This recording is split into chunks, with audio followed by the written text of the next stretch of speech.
Now, I'm a 3 handicap index golfer, and while the gear in my bag hasn't changed all that much in the last few years, this year I've made some pretty big changes to what's inside. So in this video, I'm going to cover the 7 things I've added to my golf bag this year that have really made a big difference to my game.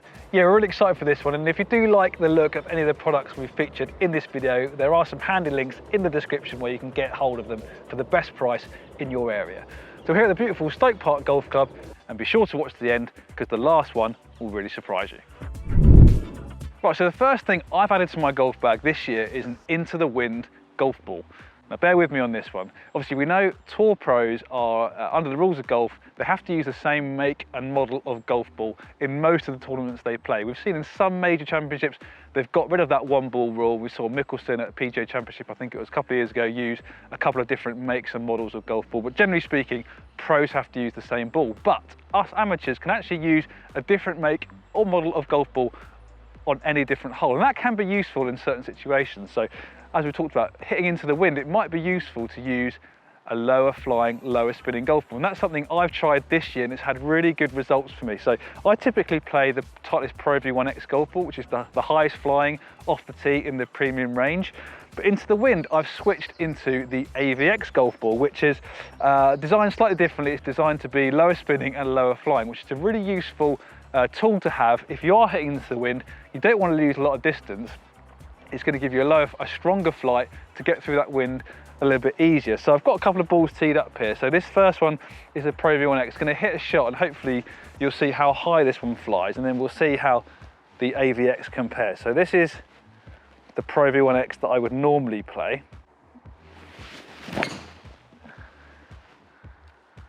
So you see here, that went pretty high, sort of above that tree line there on the camera.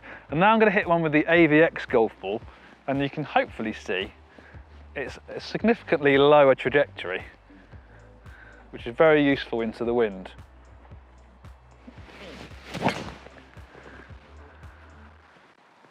So that's a classic example. I've pulled that one a little bit, but that was a good 10 to 12 yards lower in flight.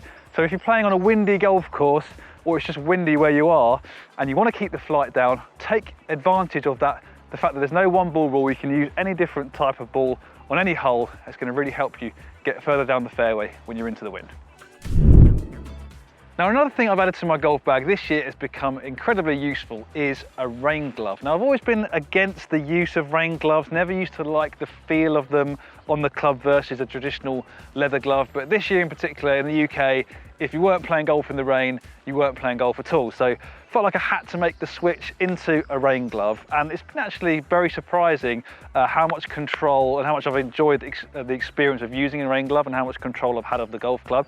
They typically come in pairs, but I tend to just use the left glove. And I'll give you a little live demo for you here. I've got some water, going to pour loads of water, as you can see, on the palm of that glove.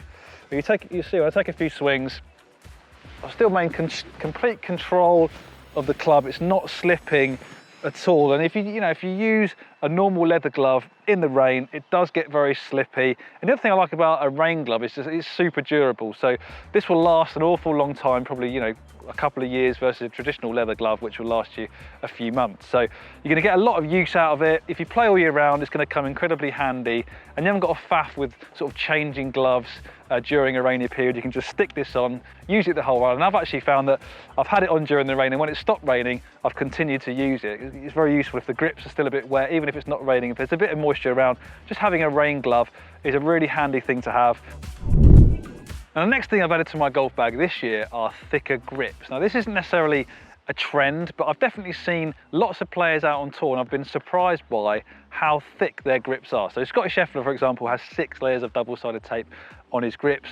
Tony Finau has 13 layers under his right hand, and people like Bryson DeChambeau with their Jumbo Max grips. There's definitely a lot of tour players out there using thicker grips, and I've always traditionally used a standard Golf Pride Tour Velvet grip with 2 layers of tape. That's what I've always done. And then this year, just tried a mid-size grip in the Tour Velvet. It actually felt a little bit more comfortable. So put it on my driver, and definitely noticed that I was missing left a little bit less with a thicker mid-size Golf Pride Tour Velvet grip.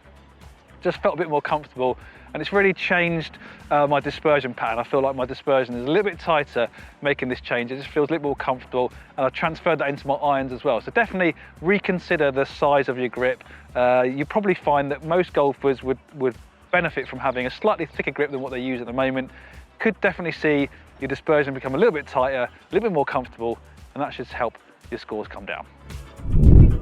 So another thing I've started using this year that I've really enjoyed is the new Apple Watch, and there's a couple of apps in particular that have really come in handy. The first one is the Arccos app. Now, I'm an Arccos user, and I've traditionally used the Link Pro device in my pocket to track your shots, but with the Apple Watch, that can track your shots for you.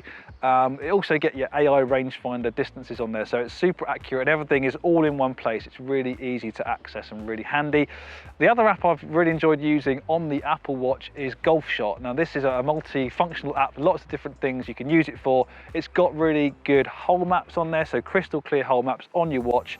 So there's a few different GPS options out there, but Golf Shot in particular is really good because it makes use of the latest accelerometer and gyroscope, so you can actually track sort of where your hand is in space, and using the Swing ID feature, it can track your swing rhythm and things like your swing path or your hand path, which is really useful if you're sort of working on your swing. You can use it on the range and on the golf course to see how your wrist moves in real time and make adjustments if you need to. So the Apple Watch has been a really good addition for me. I've liked those apps in particular. Would definitely recommend trying it if you want to make use of some of those features. Now, another thing I've added to my golf bag this year is more of a bunker specific lob wedge. I come to the realization relatively recently that I wasn't confident chipping and pitching with my lob wedge. I tend to play those shots with a 54-degree wedge, and I'm able to get quite creative in terms of manipulating the face with that. So I wanted to have more of a bunker specific lob wedge, as that was the type of shot that I only really used this club for. So I've gone for something with a little bit more bounce, slightly wider sole here on this Vokey SM10. That just sort of gives me the conditions that I need to get through the sand a little bit more easily.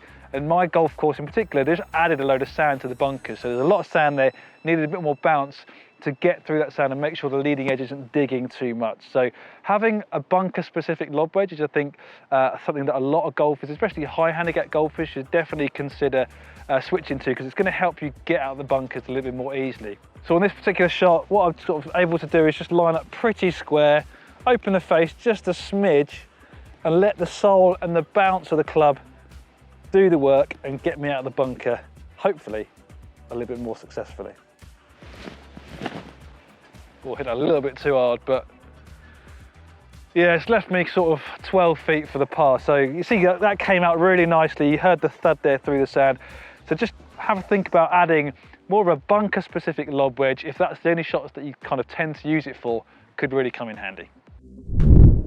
Now, another thing I've added to my golf bag this year is a lie angle balanced putter, in particular this DF3 model from Lab Golf. Now, the idea behind the concept of a lie angle balanced putter, see here, if I balance it on my finger, the face sort of points in this direction versus a traditional putter, which either have a little bit of toe hang and hang this way, or if it's face balanced, it will point up to the sky.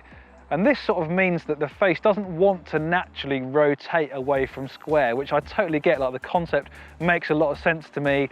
And having put this in play about 3 months ago, I'd say my putting has improved quite significantly using this particular putter, especially from that sort of 8 to 15 foot range where you normally miss more than you make. I would say I'm a lot closer to sort of 50-50, or I definitely make more than I would expect to make from that particular range. So it's really helped me on those sort of mid-length putts, and hopefully the proof is in the pudding. I'm going to demonstrate one for you now live. I'm going to just hopefully show you how the face sort of nice and square just sort of happens almost automatically. Boom, right in the middle. That's been a sort of feature of my game over the last few months. I would definitely recommend, if you are struggling on the greens, try a lie angle balanced putter like this one from Lab Golf, and you might see your putting improve. Now, the final thing I've added to my golf bag this year is the golf bag itself, and in particular, this is a golf bag with no zips.